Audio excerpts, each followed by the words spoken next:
too.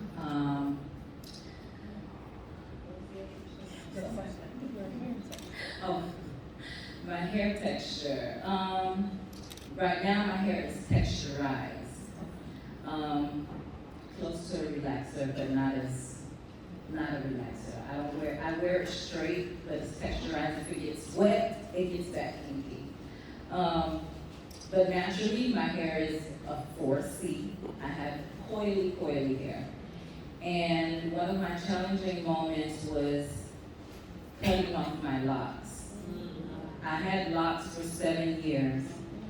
And I went through this phase where I enjoyed the locks, I loved it, but yet I wanted to do something different, I guess because things were changing in my life, and I just decided, I want to do whatever I want, because our hair is, we're able to do different things with it, and I wanted to see what more I can do other than, the locks. So I cut my locks, and it was a challenge for me because I was so used to having my locks, and it's like, okay, what do I do now?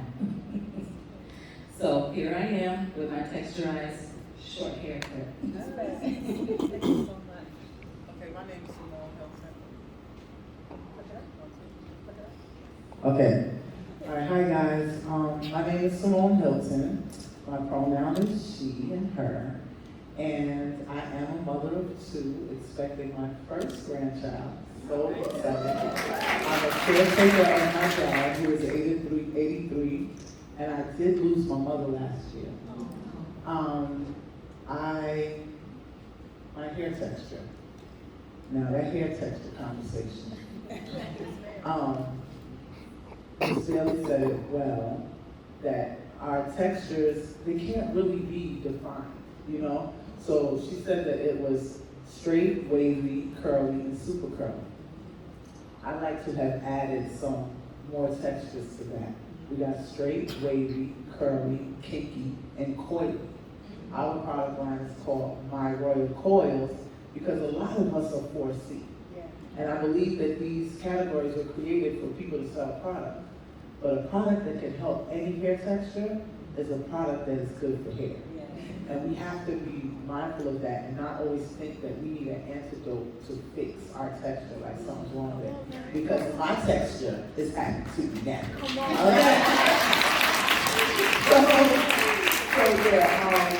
One of the biggest challenges I had was I was experiencing low iron for a long time, and I had locks for 7 years, and my locks started to thin at the root. And my hair was really long, and I was helping a lot of people go natural and cut their hair off. Like, girl, cut your hair off. Let's make it healthy. But here I was faced with having to cut my hair. And I realized if I tell women to be powerful and strong and just not worry about what everybody else thinks or cuts their hair off, I had to do the same. And I learned that it's not about the hair, it's about our confidence and owning our beauty and not really hiding behind hair and stuff like that. So that was one of my hardest things, and I had to learn how to take care of myself to get my iron levels up and my vitamins because I was a woman of a certain age. And we had to really pour more into ourselves than we did when we were in our 20s. So that was one of my biggest challenges. Well, here I am, locked again, and I think locks are freedom.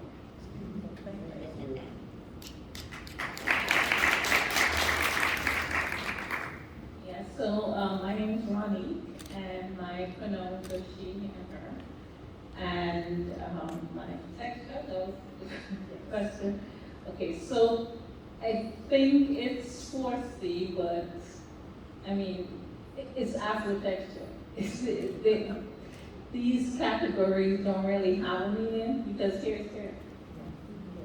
And biologically it's the same, whether it's straight or curly or coily or kinky. So yeah, I guess 4C, but it's never really bothered me what texture of hair. In terms of my most challenging hair moment, there have been so many. It's so hard to choose one. I guess when I came out of the hospital, I had gotten swine flu, I'd been in the ICU, and the recovery was really long. And when I came out, I had such a difficult time keeping up with the natural hair routine that I previously had and just like washing my hair. I tried to do my normal wash day and I almost fainted. And I was like, it's gotta be easier than this. So I sort of re-engineered the way I take care of my hair so I don't spend so much time on it and I could wear it naturally, but still be free. Because prior to that, I used to need like a 3-day warning to go anywhere. Because I needed to plan my hair and figure out what I was gonna do with it. And I was like, this is why people don't go natural, because when you relax, you can just, on the spotty moment, decide what you're doing with your hair. So I wanted to change that, and I did. So now I don't plan, I just wear my hair. It's beautiful, by the way. Thank you very much for that introduction, ladies. We appreciate that. So we're going to get into our round of questions. As we know, black hair is serious business. And it's very political, especially with everything that's going on in the world. So for these beautiful ladies on the stage, my first question for all of you, and we can start on this side, is in your opinion, what does it mean to have natural hair?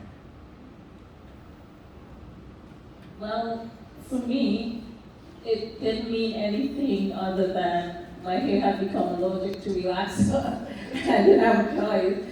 But then I was natural and I was all making a statement and I was no longer hating myself. And I was like, you know what, it's not really that serious. It's just, I used to wear my hair one way. I got tired of doing relaxer in my teens, so I actually went natural the first time then, when I first went to university, because, well, I'm from the Caribbean. I was moving to another island to go to school, and I realized my parents would no longer be paying for the hairdresser, so I was like, let me just shave my head. So it wasn't a statement, it was just hair for me. So I think that sometimes you have to take a step back and be like, it's not, everything is not political, it's just part of you. By definition, natural hair is hair that hasn't been chemically altered, right? So we could say, oh, your hair's not natural because you have a color. But these days, texture really matters. And to me, when you rock your natural texture and wear your own hair, that's what to me it means by having natural hair. And I think that the political and that all that comes with it is the reaction you get. You know, because especially when we opened our hair salon in 1997, people thought we were crazy. Like, people are not going to start relaxing their hair salon. They're nuts, you know. And then the more that women saw that it was healthier for their hair thrived more and things like that.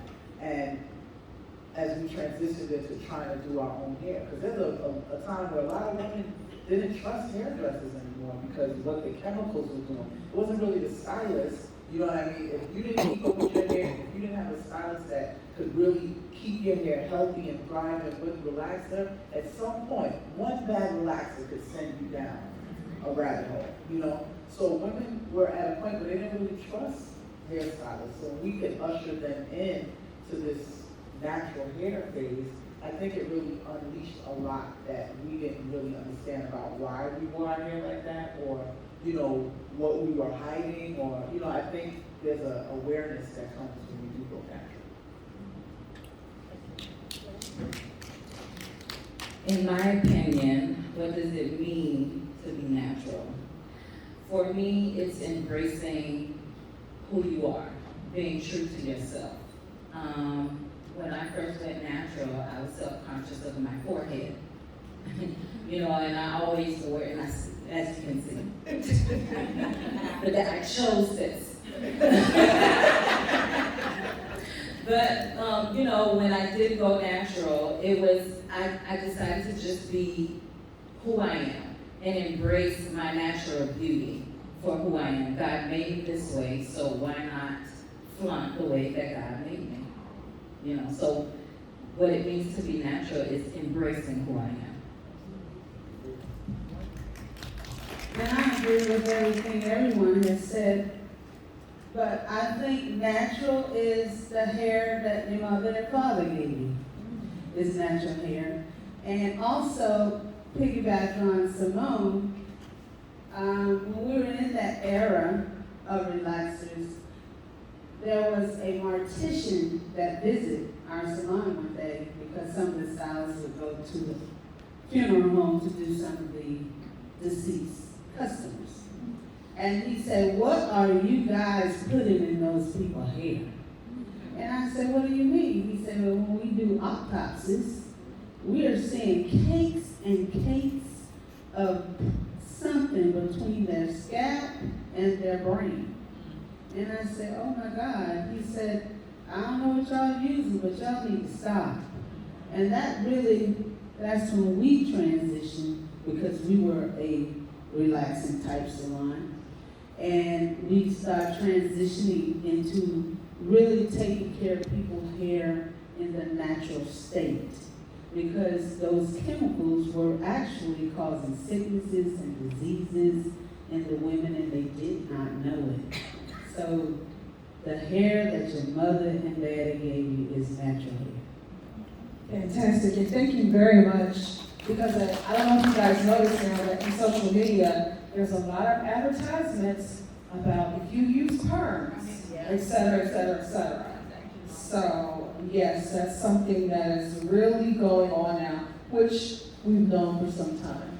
So my question next is for Ms. Kathy and Ms. Day. What role do you think texturism plays in the natural hair movement? Who would like to go first? Repeat the question again, I'm sorry. Yes, sure, yes ma'am. What role do you think texturism plays in the natural hair movement? Oh, texturism. I don't like that word because it sounds like prejudice or, you know, kind of racist, because some people think that the kinky hair, the tightly coiled hair is the bad hair, and the curly, nice and soft hair is the good hair. Even when it comes to jobs, you know, you have to wear your hair a certain way. You can't wear it in its natural state, or, you know, I just don't like the word texturism because of that. It divides, you know, natural hair, you know. You showed us at the beginning of the African American history, and I began to think, as far back as the ancient days, there was texturism, because in history, if you had red hair, you were considered to be wealthy. That's not why I have red hair. And if you had blonde hair, you were considered middle class. If you wore black hair, you were considered poor. So there was texturism even back then. And then in the African descendant, if you wore certain types of braids, you were a certain type of marital status. They would judge you based on social society. They would base you on if you were rich or poor, how you wore your braids. So texturism has been around a long time. However, now they are embracing us in the social society with braids, natural hair in the workplace. I remember doing a client who was in the media. I think she was a newscaster, and I put some brown in her hair. It was like a medium blonde, and they made her change it to black. They could only wear black hair as a newscaster, being a black newscaster. So I think that is out the window now. They are embracing us to wear our hair the way we want to wear it, color, afros, dreads.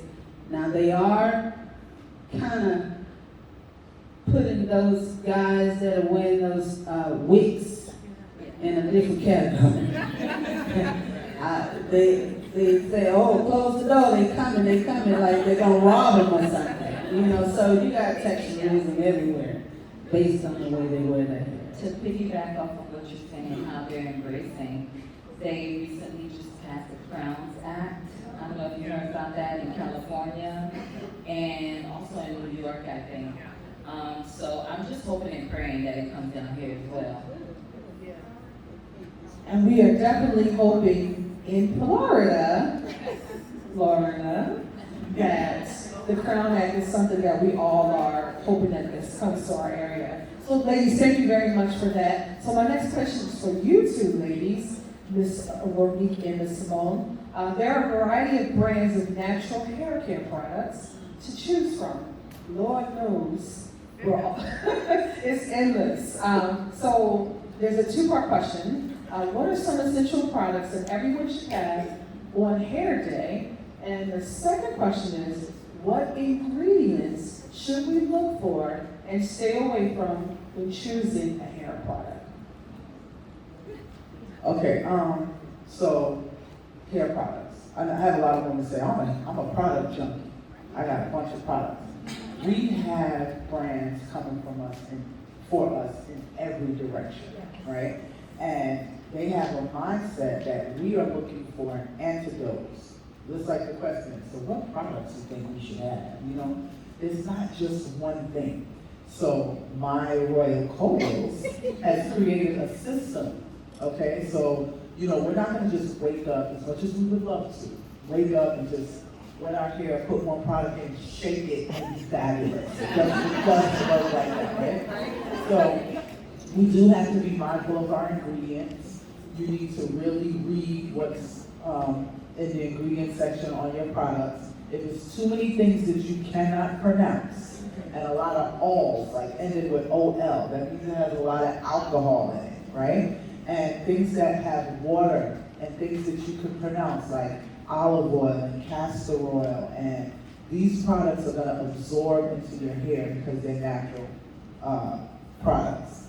And if you put a product on, and 2 days later you touch your hair and you can still see that product in your hair, it's sitting on top.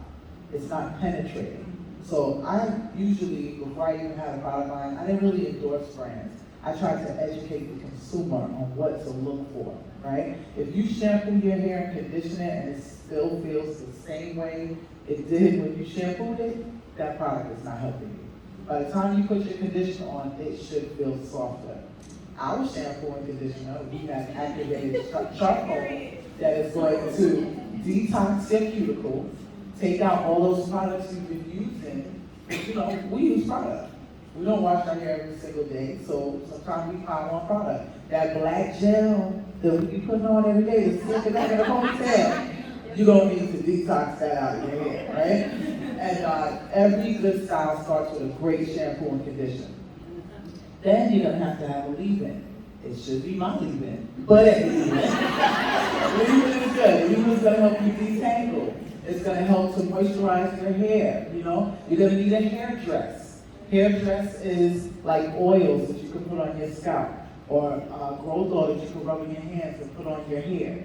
All of that is gonna make your hair more supple and easier to manage so it doesn't pop. When our hair is dry, when we comb it pops. You see people with locks, like, why your hair so long? They're not combing it, so it's not breaking. You know what I mean? So our hair is amazing, but it's delicate. And if you don't treat it right, all this traction, all this pulling it tight, slicking it, brushing it, we killing it, right? And I don't want to be too long-winded because I can talk about this all day long. But you definitely want to look at your ingredients and make sure you have products that are going to help you. And if you come over to the table, I'll tell you how our products can help you.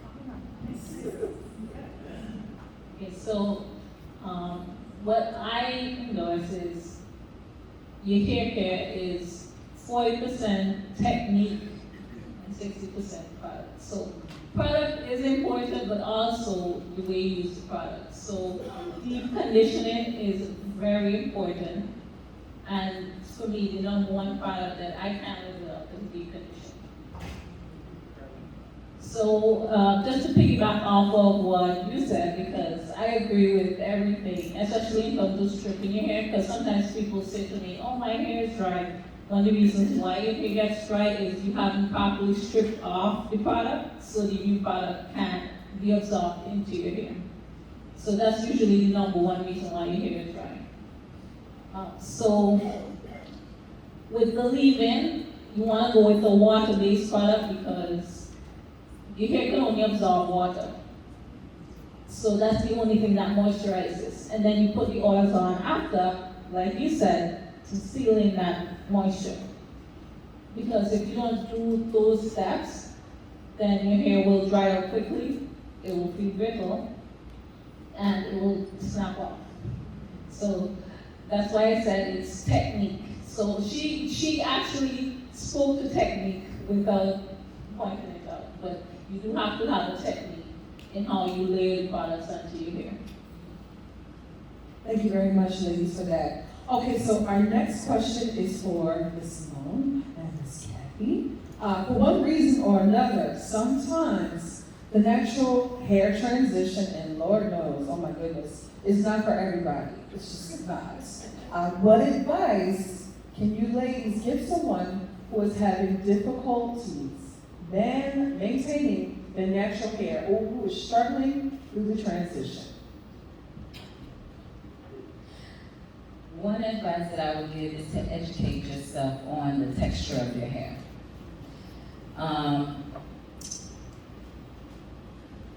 Surround yourself with others that's also transitioning, or you can link up with your hairstylist. Ask your hairstylist for more information, what steps you can take through the transition. Also, there's videos on YouTube, like YouTube University from earlier. YouTube University, you can get a lot of information from there as well. Just educate yourself on your hair texture so that you know what route you can take and what's best for your hair. That's great advice. I know transitioning is the hardest part, and that's in anything. Anything that we're doing that's new is going to be scary and fair, and you'll feel fear. But fear stands in between you and greatness, right? So people are like, oh my gosh, I can't know how to cut my hair. The easiest way is to cut it all off and let it grow back. But everybody's not there, you know what I mean? And some people have to do that because they wait so long, and their hair is damaged. It's like I told you guys, I had to face it, right? So for the fear, I think one of the greatest things to do is get a stylist that can help you through your transition. And what I always tell people, if you're not willing to just cut it, just stop relaxing first. Get styles that are gonna help you through that first 3 or 4 months, whether it's protective styles, whether it's braid outs, whether it's a ponytail, a flat iron. Just stop relaxing. And the more you learn your texture, the more it grows out, you'll learn your texture. And when it gets to a length that if you cut it, you could put in the extensions on it or something, the sooner you cut it, the faster it's gonna go back. So if you cut it where you can get extensions or protective styles, you don't have to look at it. You know what I mean? And the more you take it out and see, it's like, I don't look that bad. Like, I don't look crazy. I can go to the store. I don't want to go to the party like this. But I can show myself. You get more confidence. It's all about confidence. And when you go into something new, you have to be confident with it. And you got to do your research to own that confidence. Yeah, can I just quickly say something? Because I feel like I'm between a transition. I transitioned like maybe 4 times. Several failed transitions. But one of the things I learned is when you have a lot of new growth, if you use Jerry Curl products, it helps soften it up a bit so you can pull it back, slip it back in one. The other thing is you want to get the 2 textures to match. So braid outs, like she was saying, work well. When you transition, you can't do twist outs because that straightened hair is not going to take a twist. Twist outs to natural hair. So you want to do a braid out, And also, you can do blowouts, but you won't do them too frequently because people damage your hair.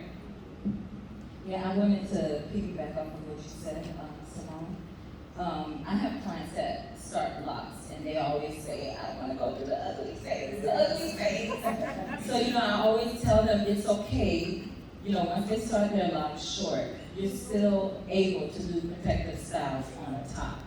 You don't have to wear the short and go through that ugly phase that they expect. There are different ways that you can wear your hair as you're transitioning. So I just wanted to, put that out there. Okay, and thank you very much for that. I recently just cut my locks off, and I had a fro. I was like, I'm gonna just rock it, or I'm gonna do Grace Jones. I'm about to shave my head off, but I was willing to do that. But I want to have a beautiful crown like this lady here, so I just got this braid zipper down, which is a little bit too much. It's just pulling on me, but I'm working it out. So, like I said, that hair thing for Black women, that's something else. So my next question, and thank you very much for that, ladies, for chiming in with that. Can you share this is for Ms. Faye and Ms. Monique, can you share some natural friendly methods for straightening and coloring hair? I can answer that one, because I do wear my hair silky straight, and I do color it. And how I safely do that is by using what they call a siphoning treatment, which is only protein. So what it does is it makes it easier for me to straighten it without compromising my curls. So when I wear it straight, it will stay straight until I wet it, and then it goes to reverse to this. And when I use color on my hair, I take my time. I use very low peroxide to lift. I do not use bleach because it compromises the buns in your hair. So what I use is color and developer. And I let it sit, and as long as I want, until I see the level, the tonality that I want, the vibrancy of my color. And once I get it to that level where I want that red to pop, low or high, I deposit the color. So it stays in my curl pattern. Because you put harsh chemicals on natural hair is not as strong as we think it is. It can be broken down as well. So it's very, very important that we use very low sodium, not sodium, but peroxide developer when we are processing color for natural hair. That's my opinion. So I would just piggyback off of that by saying, if you're going to use chemicals to do a stylist that knows what they're doing, if you want to do it the natural way, you can use henna, but henna is not going to work if your hair is extremely dark. If your hair is extremely dark, you're going to have to do several henna treatments, and for me, it just looks like a rinse. It doesn't really give you the kind of color. The only thing that does that is, like she said, developer. In terms of straightening your hair, getting it to stay straight, one of the things that I found is that, when you go natural, you learn very early that the products have silicones in them or bad. The caveat is, if you're going to straighten your hair, you want to protect your hair with the silicone. Just make sure when you wash your hair after you go back, after you wet it and it goes back, you have to strip that silicone really well. So when I straighten hair, I usually put the silicone-based product as well, and in addition to the heat protector, and that gives you the kind of shine, because once you straighten your hair, you can apply product to it to get it to look shiny after. So you need that silicone-based product to give you the shine, and you're not going to be able to put anything or moisturize it the entire time it's straight. Okay, fantastic. All of you ladies have such fabulous hairstyles. I was just thinking like, how can I get some purple in these braids? How can I get some locks up in here? And I just cut my locks. So, you know, because black hair is so creative. So this question is for the entire panel, and then we will take some questions afterwards. Nowadays, people rely on social media and websites for information about hair care. What are some of the misconceptions about natural hair care you all have come across? And we can start. I hate when I hear people say, you don't need to shampoo natural hair. Co-wash is the devil. Co-wash, just co-wash. Your scalp is your skin. You have to shampoo your hair. That's one of the myths I heard. Or you don't have to trim it. So, those are all myths. You need to shampoo your hair with Simone's shampoo over there. And you need to get 6 to 8 weeks trim. So your hair can continue to grow, because hair is just like a plant. When you prune it, you get a more beautiful and vibrant plant. So it's very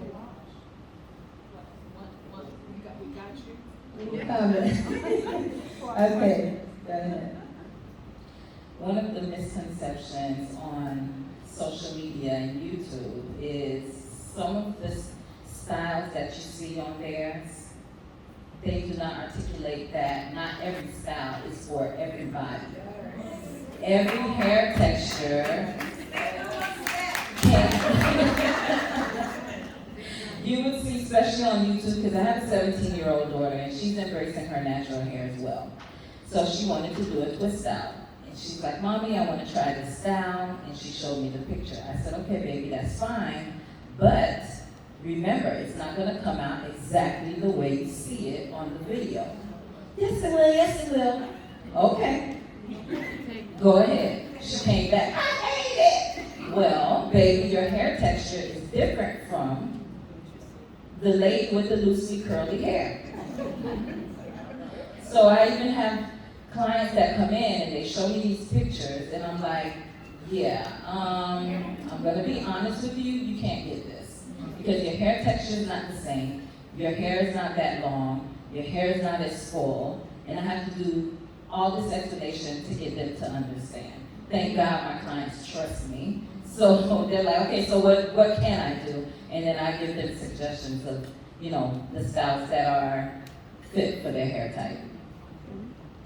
I have to say, I think YouTube is the devil. Especially for the beauty industry, because now I have people literally bringing me videos. Yeah. Could you do my hair like this? Oh no, she didn't use that. I'm like, first of all, that young lady is not caring for your hair. I'm not gonna hurt your hair. She's hurting her hair. She didn't show that part, right?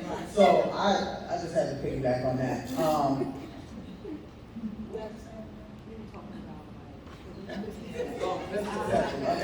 Okay, so the misconception is that if we wear protective styles, we don't have to care for our hair.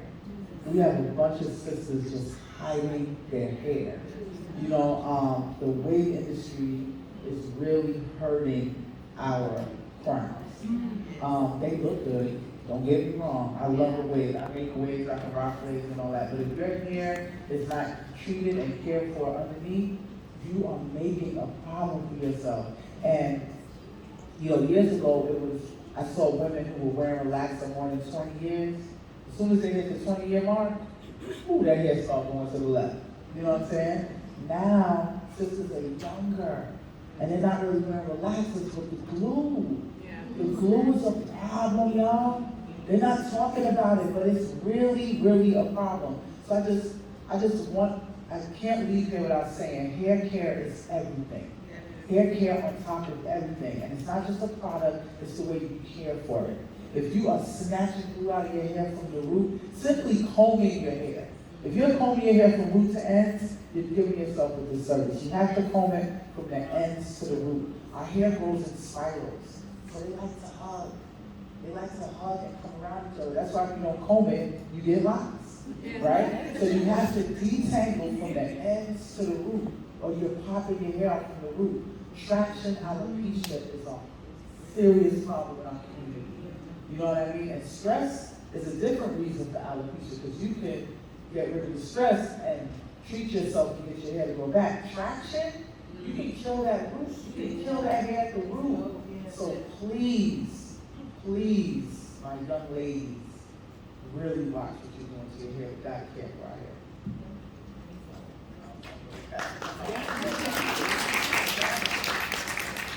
So my pet peeve about social media is the different trends.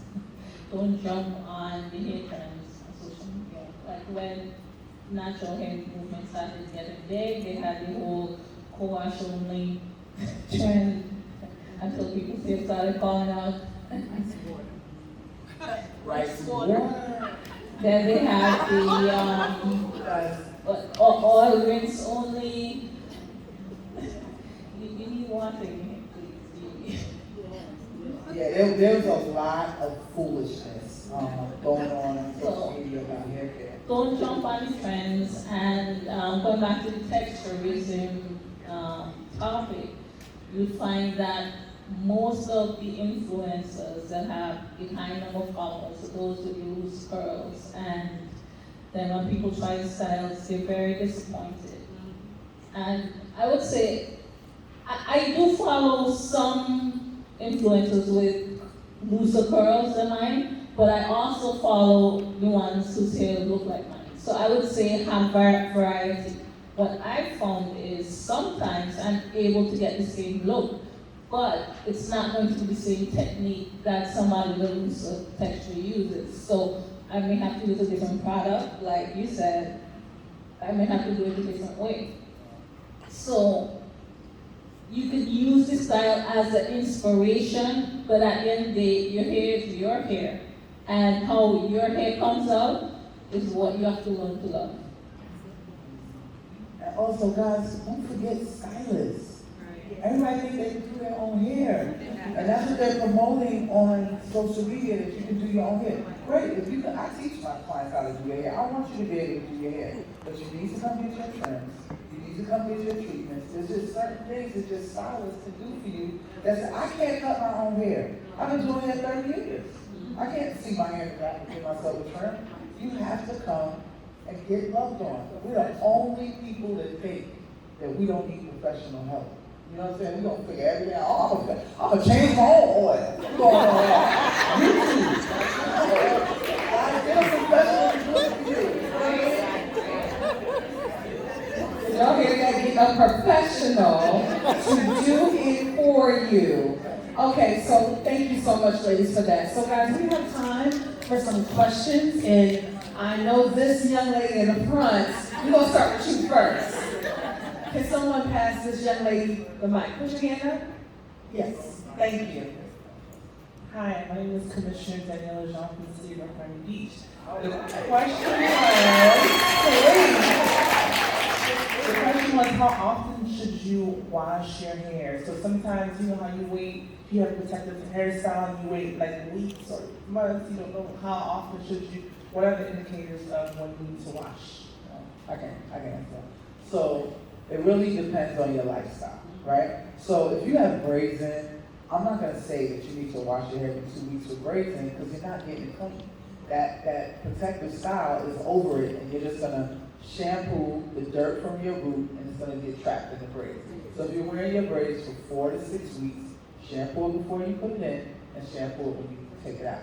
Now, if you're wearing your hair natural, and you're putting products in it every day, you can't wait 6 weeks to shampoo it. You know what I mean? And you can shampoo it every 2 weeks, every 3 weeks, it's up to you.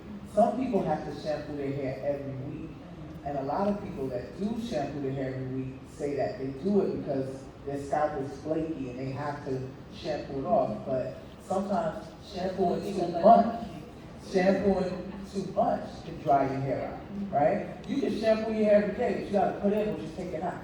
You understand? If you're not conditioning it, you're not doing treatments, you're not oiling your scalp, you're not pouring back into it, then it's gonna be a problem, right? And if you're using shampoo that's just all detergent and no nutrients, it's an issue. So it's not just a cookie cutter answer. It really depends on your lifestyle. You work out 5 days a week, you might as well wash your hair more. Yeah, so, I wear my hair naturally. I rarely do protective styling. I do it at least every 2 weeks.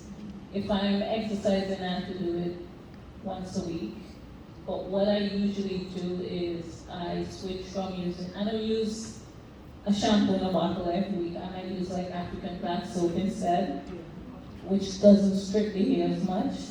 Because when you start washing it more than every 2 weeks, you can't really shampoo it.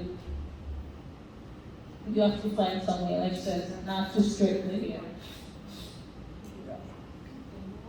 Yes, we have a question over here. I have a big Okay. I'm a coach. So I don't know if anybody else, but I had 2 daughters and now I have a son, right? I don't know if he's more stubborn than they both are, believe that or not, but the regimen with him and his hair is very different. So I took notes for everything that you said, and his texture score is different than mine, which is the beauty of our culture. We're all different. But any recommendations for the men, or the young men? I'll answer that. For the men, funny thing is, I always fuss because guys' hair are always so much better than ours sometimes. Like, I get so jealous. They don't have to do anything to it, and their hair is like,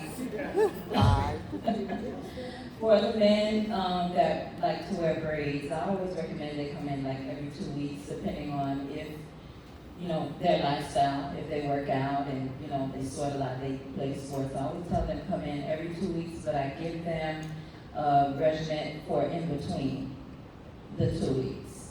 I like to tell them to use like a dry shampoo sort of, but like sea breeze actually.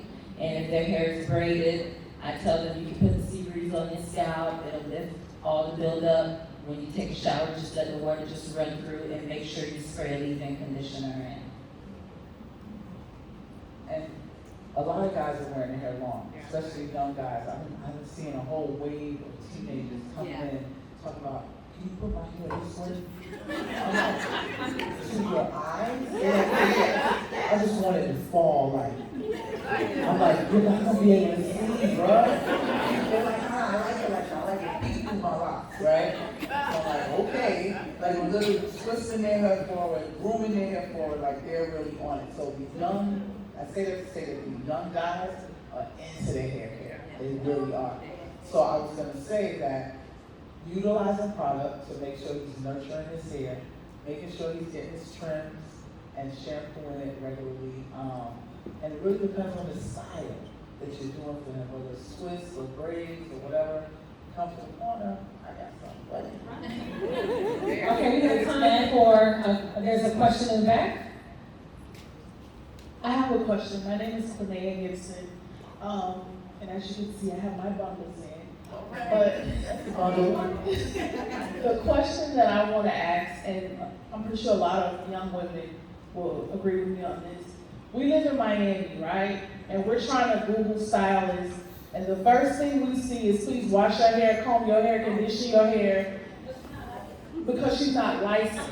So for myself, with having longer hair that I take care of, and I thank my mom for teaching me, it becomes hard to now see a professional because all of the professionals, at least the one that I knew of, they retired. And this new weave of wigologists don't do natural hair, so the trim and the professional part is gone for us because we want to take care of our roots, we want to take care of our hair, but sometimes we are forced to use YouTube University, Facebook Community College. We're forced to do that because we don't want to lose our hair, but we also want to protect it. And I know I have my sisters in here. I've had my brother tell me for years, take those wigs off. You have a head full of hair, but the world doesn't see it. But he doesn't understand the reason why I do that is because you're trying to manage a lifestyle, you're managing children, you're having kids, so you don't really have, I wouldn't say time, but the intricate details you can't do because You know, I wear a lot of hats. But what advice would you give somebody like that in my shoes that wants to seek hair care? I mean, I've had it all my life, but it's hard to find, especially in Miami. Well, I will put a plug in for All Dolled Up because we specialize in healthy, professional hair. And we will never have you shampoo, blow dry, condition your hair. There are salons out there that will do that, and All Dolled Up salons and stores is one. And it's very important that you seek it out, because there are beauty professionals out there. You know, the service industry is suffering because social media is encouraging A, do it yourself, B, the person with the most followers is gonna hook you up. Now, I bet you the girl that told you to wash your hair has 27,000 followers, right? And she's giving little reels of before and afters, but she took you from bald head to bundles, right? But that's glamorous and that's Instagram, but the truth is, people like myself, I've been styling here 30 years, I've trained over 90 stylists that would never tell you to shampoo your hair yourself. The days of teams and salons with groups of sisters working together where we could piggyback off of each other and learn from each other. Everybody's in a suite. Everybody's working at their house. They build out their garage. They are entrepreneur. You know what I mean? We have to hold them accountable because they're charging $4,000 for a salon, okay? And you can go to a stylist that is gonna make it more economical and give you the value of what you're pouring out. You spend $250 on your bundles, let's keep it real. The install is costing a whole lot too, and you're still not happy with your hair.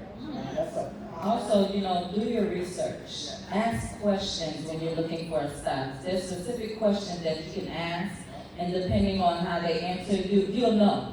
You'll know who's passionate and who's not passionate. I have new clients all the time, and one thing that I'm grateful for is I'm able to speak in a way where they can tell that I'm passionate and I am here for them. It's not just about, you know, having what they call it, like a line of people just coming in. At my salon, we go by appointments only. I want to be one-on-one with my clients.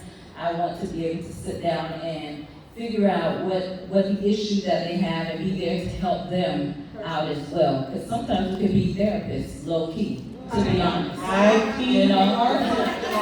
High-key. Because me being a trichologist, I specialize in hair loss and scalp disorders. So I have a lot of clients that's very self-conscious about their hair and their scalp.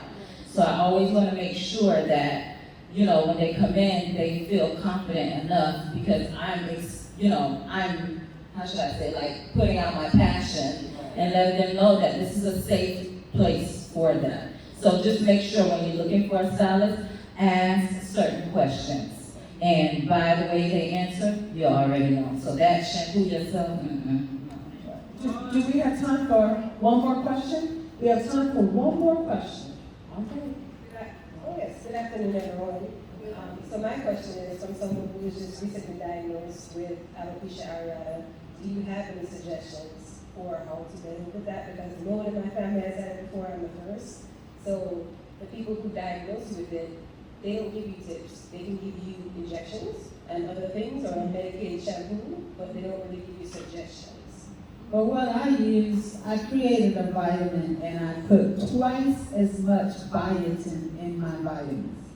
And I also added all the vitamins we as women need. I'm 63, so I was going to that middle class. So I put the B12, the Bs, all the A, the D, the E,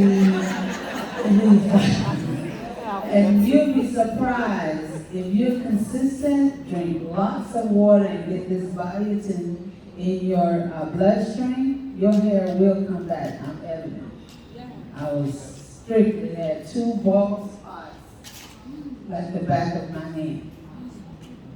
I always, when I have clients that have alopecia areata, what my tips is, you know, seeking therapy. Because sometimes when you go to the dermatologist, they want to do the needles and they want to give you the meds, but they don't tell you that you need to check with your primary care doctor as well, because it could be something internal. Your body changes. As women, our body changes. And the first thing that reflects changes in our body is our hair.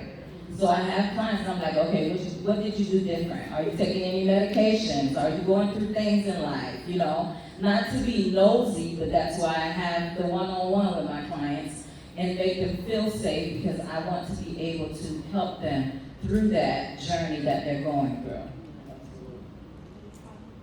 Ladies, any final thoughts? Or I was going to piggyback on saying that a lot of it is stress related too.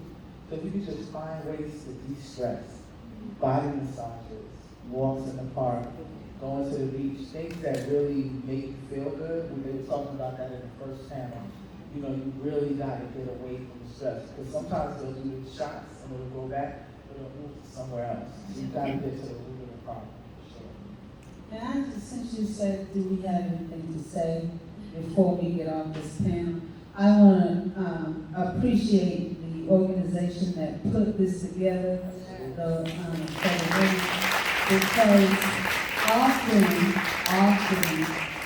often this industry is overlooked. Okay, so I am so honored to be sitting amongst a panel that is expressing our industry, and I really appreciate you all adding us. ladies, thank you so much. You guys are going to be around because I feel like there were some questions in the audience that perhaps got missed. Please go visit all these ladies, have a conversation with them. Guys, support your local stylists, your stylist diva scholars. That's what I'm going to call them. And thank you all so much for attending. This was excellent. Thank you all, ladies, very much.